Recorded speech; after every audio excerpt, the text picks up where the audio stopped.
A Bíblia diz assim, em Gênesis 16, a partir do verso 1. Sarai, a mulher de Abraão, ou de Abrão, não lhe tinha dado filhos, e ela possuía uma escrava egípcia que se chamava Agar.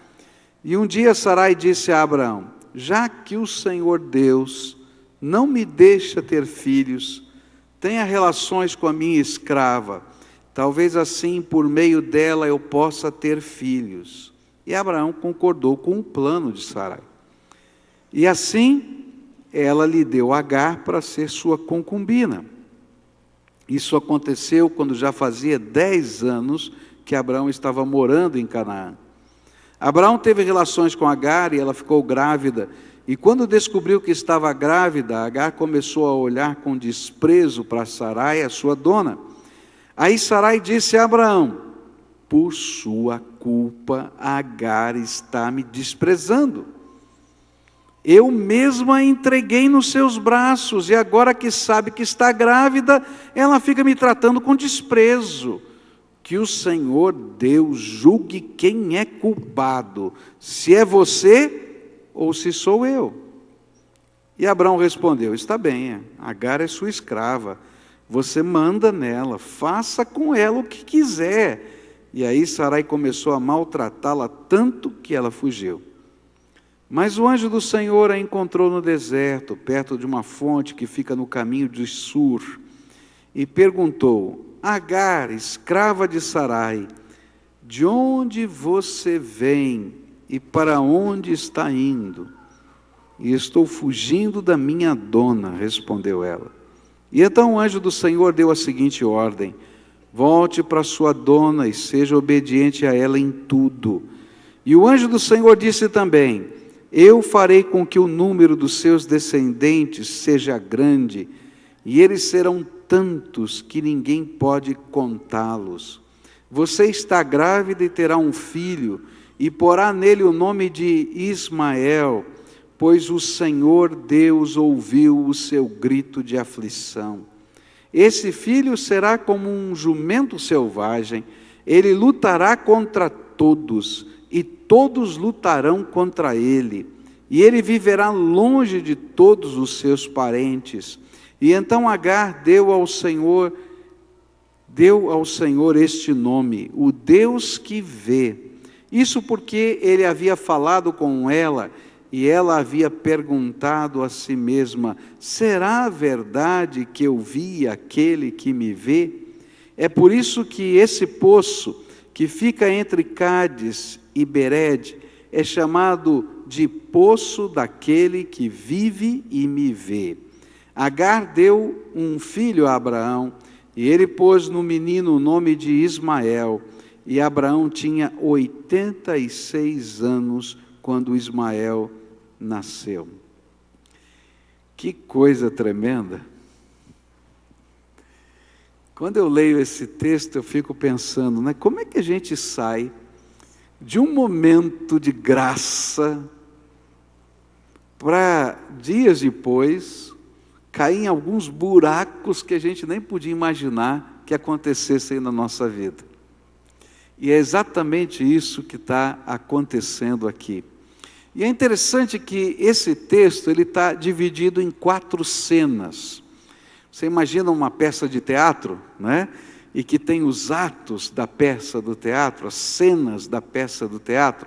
A gente vai encontrar aqui 4 cenas. A primeira cena é a tentação. A segunda cena é a confusão que a gente cria quando cai na tentação. A terceira cena é a restauração. É quando Deus trabalha com aquele que caiu, que quebrou, que se machucou, e aí a graça de Deus vai buscar e restaurar. E a última cena é a revelação. Quem é o Deus que está trabalhando na nossa vida? Eu queria começar a olhar para esse texto, olhando para a primeira cena agora, a cena da tentação. E a tentação está descrita nos primeiros 4 versículos. Olha só. Sarai, mulher de Abrão, não lhe tinha dado filhos. Ela possuía uma escrava egípcia que se chamava Agar, e um dia Sarai disse a Abraão: já que o Senhor Deus não me deixa ter filhos, tenha relações com a minha escrava, e talvez assim por meio dela eu possa ter filhos. Abraão concordou com o plano de Sarai, e assim ela lhe deu Agar para ser sua concubina. E isso aconteceu quando já fazia 10 anos que Abraão estava morando em Canaã. Abraão teve relações com Agar, e ela ficou grávida, e quando descobriu que estava grávida, Agar começou a olhar com desprezo para Sarai, a sua dona. A primeira cena desse drama é a tentação. E é interessante perceber que ela ocorre logo depois de tudo aquilo que estava lá no capítulo 15, onde Deus revela 6 séculos do que iria acontecer com os descendentes, com o filho que Deus prometeu que lhe daria. Mas é no meio de tudo isso que ele é tentado a colocar de lado a sua fé. E como é que a tentação se processou? Eu queria trabalhar um pouquinho isso. Como é que a tentação na vida de Abraão se processou? Nem toda a tentação acontece do mesmo jeito, mas é interessante a gente perceber como ela se processa, para a gente ficar alerta quando coisas semelhantes estiverem acontecendo na nossa vida. Como é que a tentação se tornou tão sedutora para um homem que tinha recebido uma visão, uma promessa, um encontro com Deus, que sabia que Deus havia lhe prometido coisas tão tremendas? Bom, a tentação se tornou sedutora, primeiro por causa do instrumento. Quem é que foi usado para tentar? O que estava acontecendo? É importante a gente entender isso. Sarai estava pressionada, ela estava pressionada pela dor de não poder ter filhos. Numa sociedade que entendia que a família que não possuía filhos era amaldiçoada por Deus. Então você pode imaginar você viver tentando ter filhos ao longo de muitos anos de vida e casamento, não é? Esperando chegar essa criança, e todo mundo conversando ali em volta: não, essa mulher é amaldiçoada por Deus, essa família é amaldiçoada por Deus. E apesar de Abraão ter tido a visão e falar para ela da sua esperança, eu creio, não está na Bíblia, estou falando do meu coração, que cada vez que Abraão falava da visão de Deus, e cada vez que Abraão falava da sua esperança de nascer um filho, e os anos iam passando, em alguns momentos em que ele falava essas coisas, não parecia para ela outra coisa senão mais uma pressão. Você pode se colocar no lugar dela? Bom, aí então vem uma ideia maluca, doida, mas lá dentro havia um sentimento altruísta. Permitir que a sua escrava pessoal concebesse um filho do seu marido que seria criado como filho dela.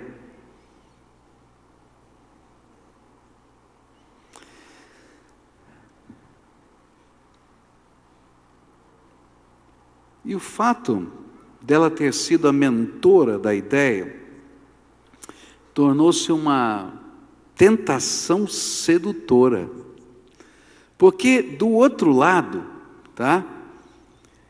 Eu penso que Abraão caiu na conversa mole. Homem é burro, que eu vou te falar. Não é verdade? Por exemplo, chega dia das mães, chega a mulher e diz assim: não compra presente para mim, não faça isso, é a maior burrice da tua vida, ainda que ela não seja tua mãe. Não é verdade? Ou chegou o aniversário, data do casamento. Não, é conversa mole, é só da boca para fora. Não é verdade, mulher? Tá vendo? Agora elas falaram a verdade, não é? Gente, e ele foi lá, e eu acho, não está na Bíblia, eu acho que ele pensou: olha, eu não somente vou estar alcançando o meu sonho, mas também eu vou contribuir para a alegria do coração da minha esposa, porque ela vai ter um filho. Não vai dar certo essa, né? Eu acho que não vai colar essa, de jeito nenhum. Mas tem um homem burro que pensa assim, pode ter certeza. Mas esse não era o propósito de Deus. Porque Deus havia dado uma promessa não só para Abraão. Deus tinha dado uma promessa para Abraão e para Sara.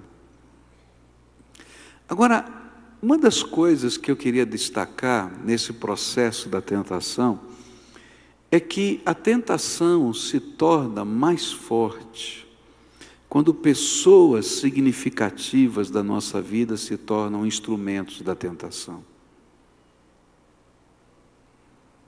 Consegue entender o que eu estou falando? Quando o teu namorado pede alguma coisa para você, que você sabe que não é da vontade de Deus, se torna uma grande tentação por causa do afeto que você tem a ele. Quando às vezes o papai ou a mamãe colocam uma imposição que você sabe que bate contra o discernimento da palavra e a vontade de Deus, isso passa a ser uma grande luta no teu coração.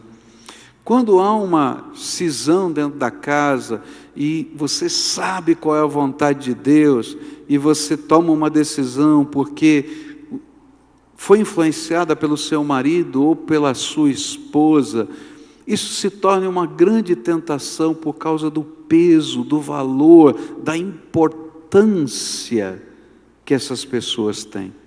Todavia, você vai ser sempre responsável pela decisão que você vai tomar.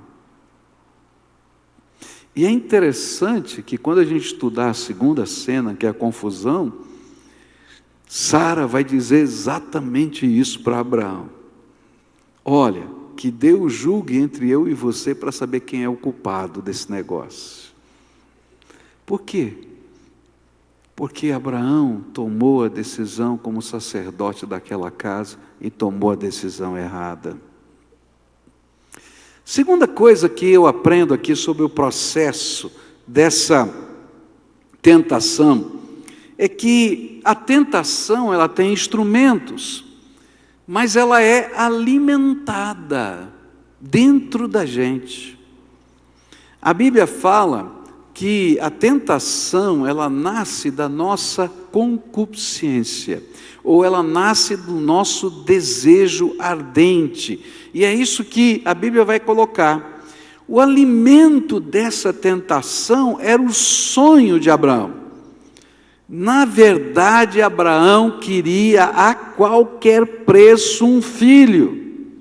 E muito provavelmente isso foi o que o motivou a sua esposa a sugerir-lhe aquela loucura, porque ela sabia o que estava no coração dele. E queridos, quando o nosso desejo é maior do que a nossa razão, e quando o nosso desejo é maior do que a nossa fé, nós sempre faremos loucuras, das quais nos arrependeremos um dia. O inimigo vai usar instrumentos, coisas, pessoas significativas para nós. Mas, queridos, lembra que ele vai mexer com os teus desejos. É por isso que a palavra de Deus diz que se você quer trabalhar a tentação na tua vida, você tem que começar a colocar um filtro na sua cabeça. E esse filtro está lá descrito em Filipenses, capítulo 4. Vai dizer, nisto pensai. No que a gente deve pensar?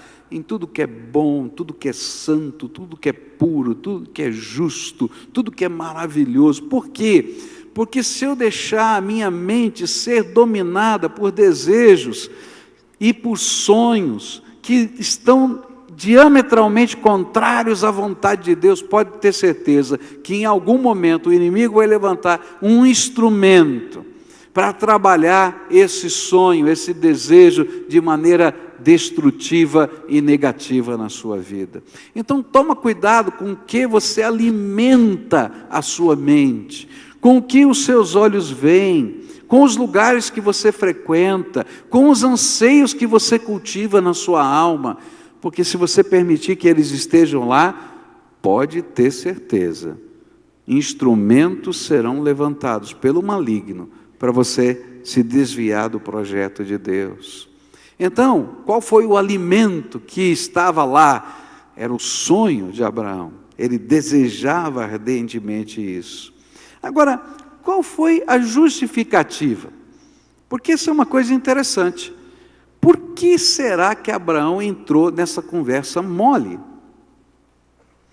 Porque havia uma lei naquele tempo, do Código de Hammurabi, e que fazia parte do conceito cultural daquela região do mundo, que se uma escrava fosse entregue pela esposa ao marido para conceber um filho, e se no momento do parto dessa mulher, essa dona dela participasse do parto, do retirar a criança do ventre daquela escrava, e havia algumas regras de como isso devia acontecer, aquele filho não era considerado da escrava, mas era considerado da dona.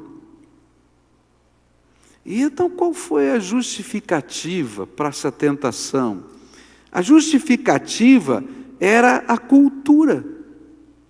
Olha, nós não estamos fazendo nada de errado, a nossa lei permite. Olha, tem aqui um código da lei que diz que a gente pode fazer isso. Nós não estamos fazendo nada de errado, é honesto, é legal, mas não é moral, não é santo e não era a vontade de Deus. E queridos, toda vez que a gente caminhar pelos processos de Deus na nossa vida, a gente vai entrar nesse confronto quando a tentação vier. Porque há muita coisa hoje que é normal, há muita coisa que é até legal, mas que Deus detesta. E Deus não está preocupado se é legal ou se é normal na cultura em que vivemos. Ele está preocupado com o seu filho, porque Ele sabe que apesar de legal e apesar de normal, vai gerar desgraça, vai gerar confusão, e gera confusão até hoje, através dos séculos, porque a briga que existe entre judeu e árabe, nasce dessa situação aqui, porque os filhos de Abraão, vindos de Ismael, são o povo árabe. E os filhos de Abraão, vindos através de Isaque, são o povo judeu. E a profecia que está lá se cumpriu, exatamente, como está aqui na Bíblia. E sempre que a gente caminhar pelas justificativas que o mundo nos dá, nós vamos nos machucar nessa vida. Por isso, toma cuidado com aquilo que você cultiva dentro do teu coração. A última coisa que eu aprendo aqui é que se o instrumento foi a esposa, se o alimento foi o sonho, se a justificativa foi a cultura, não interessa. Porque a atitude de Abraão foi uma ofensa ao Deus que tinha planos maiores que os jeitinhos humanos que a gente possa dar diante das situações da vida. Não importam quais sejam os argumentos da nossa tentação, Sair da vontade de Deus é confusão, é desgraça, é sofrimento e não vale a pena. Agora, sabe o que é que me chama a atenção? É que não são os perdidos pecadores nas sarjetas das ruas da cidade os únicos que caem na tentação. E eu vou dizer uma coisa muito séria para você. Você é um pecador. Você é, eu sou. Abrão foi. E Deus está lidando com estas coisas do nosso coração todo dia. E Ele deixou isso aqui na Bíblia para a gente poder entender que quem sofre a tentação sou eu, é você. Que os instrumentos estão batendo na minha porta. Que os alimentos dessa tentação estão na minha mente, na minha alma. Está entendendo? Esse processo está acontecendo na minha vida. E o que Deus deseja de nós hoje? Primeiro, é que se você já caiu em alguma dessas tentações, e quem sabe hoje você já está caído, é tempo de buscar a restauração de Deus na tua vida. Agora, se você não caiu, abre os teus olhos, porque o perdão de Deus é tremendo, Ele vai atrás da gente, mas as consequências da nossa fraqueza e do nosso pecado nos acompanham pela vida. Jesus vem aqui hoje e te lava, te purifica. Ele até junta os caquinhos. Mas as consequências, as marcas, as cicatrizes, as dores, os preços, você vai pagar. A família de Abraão nunca mais foi a mesma. As guerras que aconteceram no futuro vieram por causa disso. As dores que ele teve que enfrentar na sua própria vida, vieram por causa disso. O perdão de Deus veio, a graça de Jesus veio, o poder do Senhor veio, como vem sobre a nossa vida, mas eu vou ter que lidar com as consequências do meu pecado. Não tem jeito. E por que o Senhor trabalha para que a gente não caia na tentação? É porque Ele te ama e Ele sabe que vai doer, que vai machucar. Se você caiu e está machucado, a graça de Deus vai vir, como esse texto vai mostrar, o anjo do Senhor vem, busca, levanta, restaura. Mas você vai ter que viver com aquelas marcas. Perdão de Deus vem, mas o perdão de Deus não retira as consequências. A gente vai ter que encarar as pessoas que a gente magoou. E sabe o que é que dói? É quando a gente vê a dor no coração das pessoas que a gente magoou. E a gente não pode fazer nada. O que a gente pode fazer? A gente vai pedir desculpas. Mas a desculpa, o pedido de desculpa não vai no buraco do coração e tampa aquele buraco. Eu preciso que haja graça naquele coração que vai ter que tampar o buraco sozinho para poder estender a mão para mim de novo. E dói, porque eu não posso fazer nada. Eu sou carente de uma graça que eu não mereço. E cada vez que cada um te desculpa, você é carente de uma graça que você não merece. É por isso que é tão difícil perdoar pessoas. Porque a gente tem que pagar o preço de algo que a gente não fez. E não é você que paga o preço, é o outro que você machucou. Está entendendo? Então, se hoje você está no meio de um turbilhão de coisas, para antes que seja tarde demais. E deixa Deus entrar e reordenar os valores da sua vida. Agora, se você estiver no buraco, e já aconteceu, então você vai pedir que a graça de Jesus te ajude a restituir e a restaurar dentro dos seus limites. Porque quando ultrapassar os seus limites, você vai precisar que haja um milagre de Deus de restauração. Mas você vai ter que encarar as pessoas, você vai ter que voltar, você vai ter que pedir perdão, você vai ter que acertar. Porque sem isso, querido, a palavra, o pedido de desculpa vira mera hipocrisia. Porque não mudou nada no coração da gente.